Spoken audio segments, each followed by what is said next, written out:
Looking to improve your squad on Ultimate Team? Visit IGGM.com for safe and reliable coins with the link in the description. Use my promo code NA to get 5% off.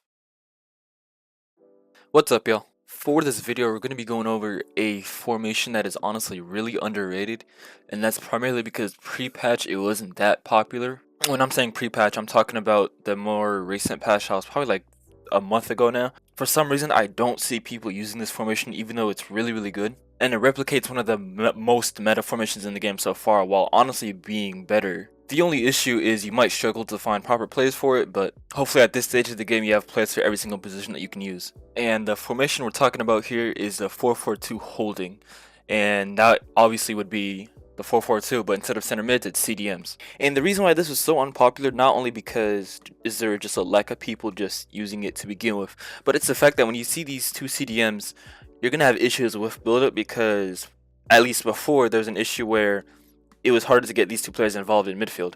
However, there's a trick that we used with a new role that was added post-patch that basically solved that issue with build-up through the middle. You're going to have the same amount of build-up that you have in a regular 4-4-2, but out of possession, you're going to have two CDMs.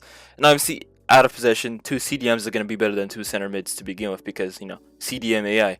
While in attack, you're still going to have one player building up. You're still going to have that progression. And I do this in all my videos, but it's really important that you make sure that you have proper players across the pitch. For a formation like this, it should be self-explanatory.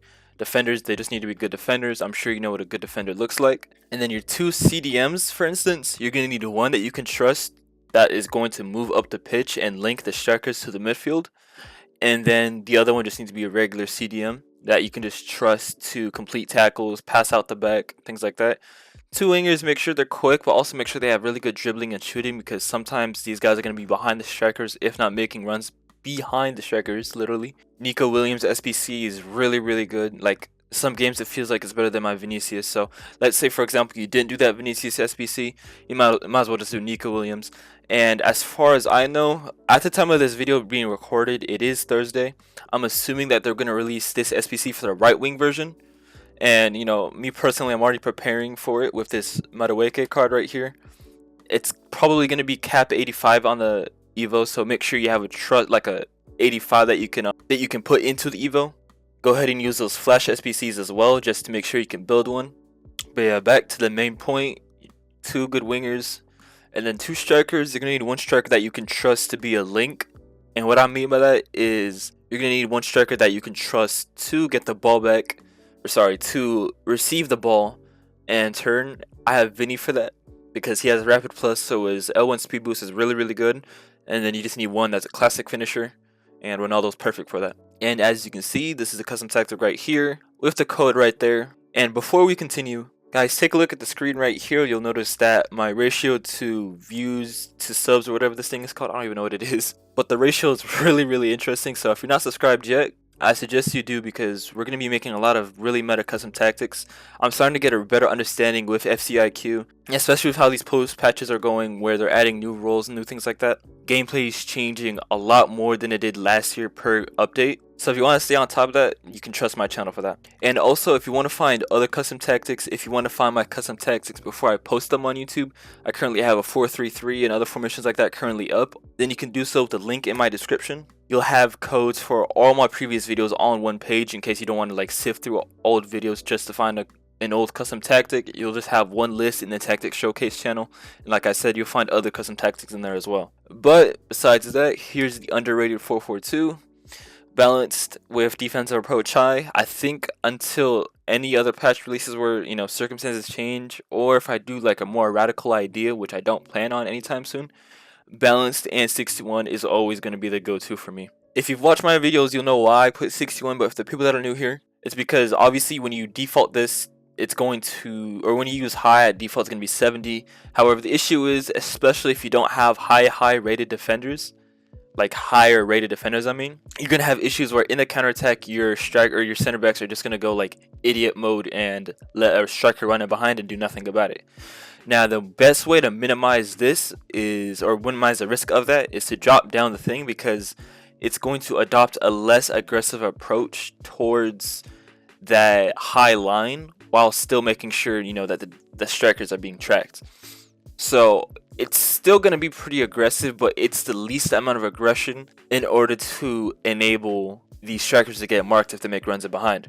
So I noticed that with 61, strikers aren't making runs in behind, or they are obviously, but they're getting tracks a lot better. I don't have to control center backs as much as I usually have to. But yeah, that's that. And then the roles, you'll see your two strikers up front. This is what I was talking about earlier. You need one that is able to drop deep and one that is going to be a classic finisher.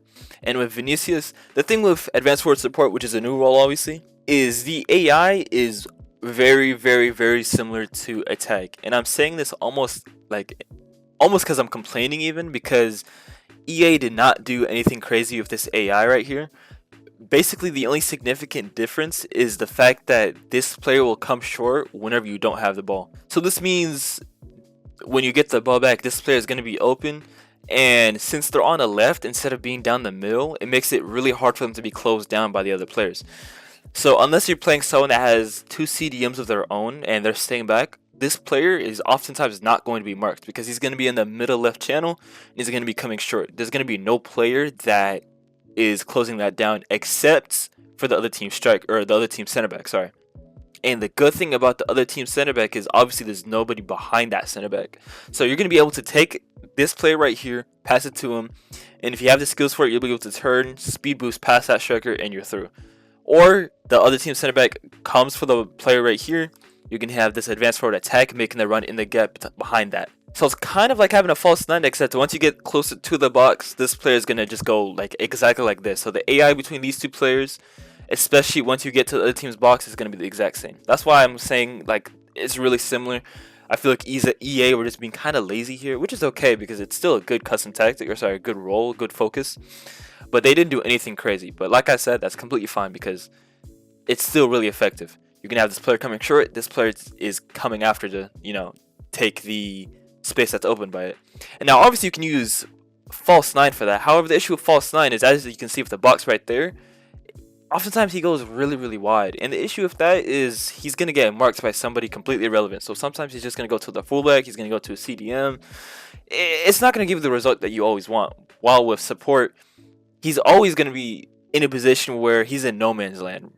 And unless you're playing someone with two CDMs, like I said, which can help counter this formation, which most people don't play with two CDMs, unless it's like the 4-3-1-2, obviously, the 4-2-1-3, but not many people even use that as far as I know. Then this player is just going to be open pretty often as soon as you get the ball back. Now, I know there's a lot of people that have Poacher Plus and want to use it, and if that's the case, if you do want to use Poacher Plus, I highly suggest you do so in this area right here, because it's still going to do the same thing.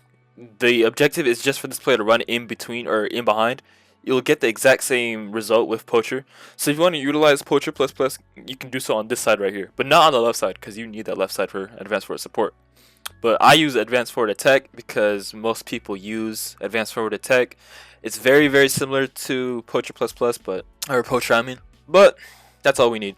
Your two inside forwards on balanced, pretty self-explanatory here. They're gonna help supplement the two strikers up front.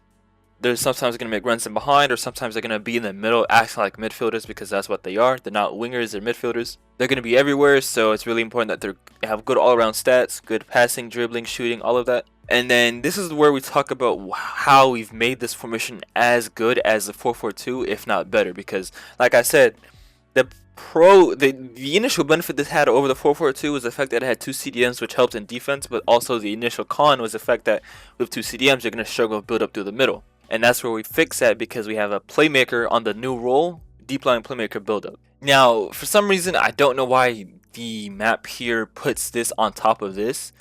In game, it's not going to do that.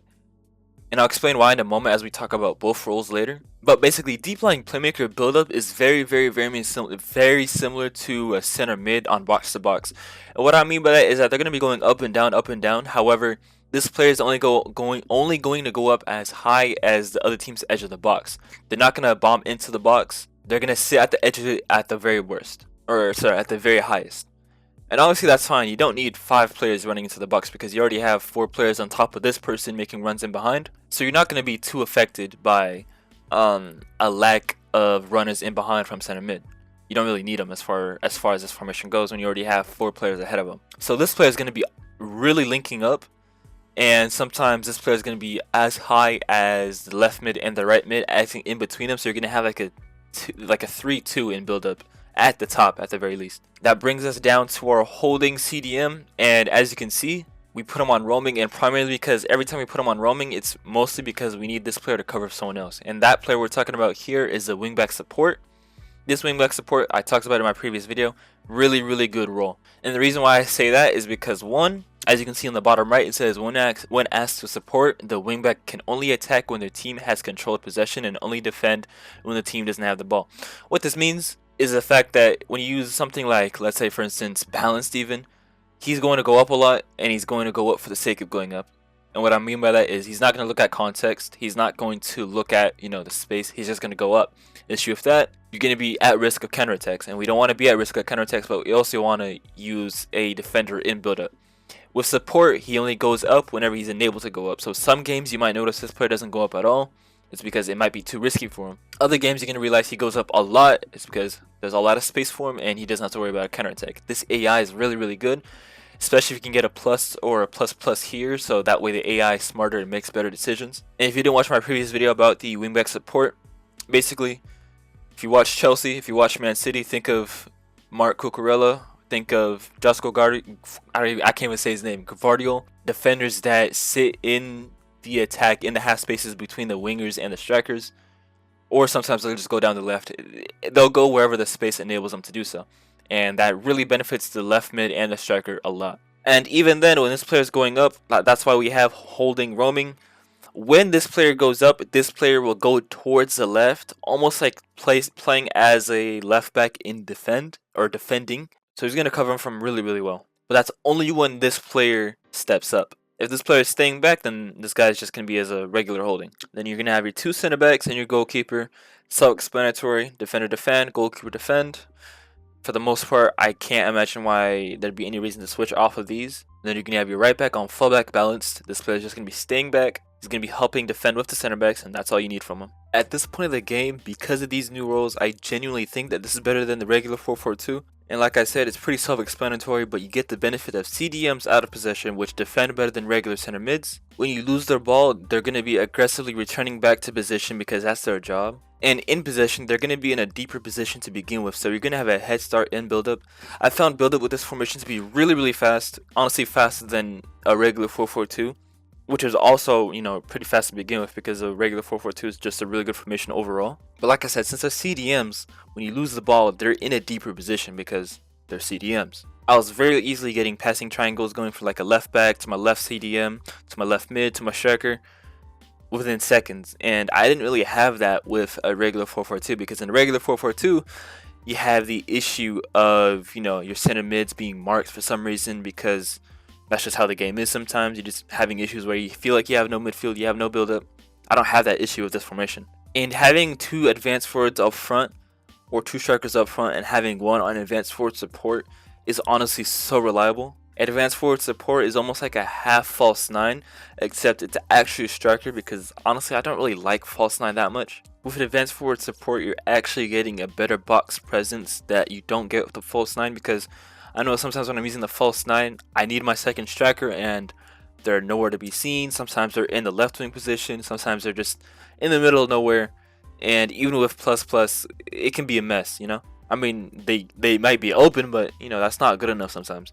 And with advanced forward support, once you get closer to the opponent's box, that is where you have two strikers literally. So for the most part, the advanced forward support, like I said, EA were pretty lazy when they added that role.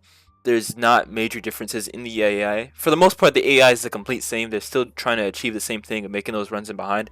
However, most of it is positioning wise, where they initially start and where they position themselves to begin with. Like I said, they're coming a bit shorter, and since this is a formation that utilizes two strikers, obviously both of them are going to be in the left and a right middle channel.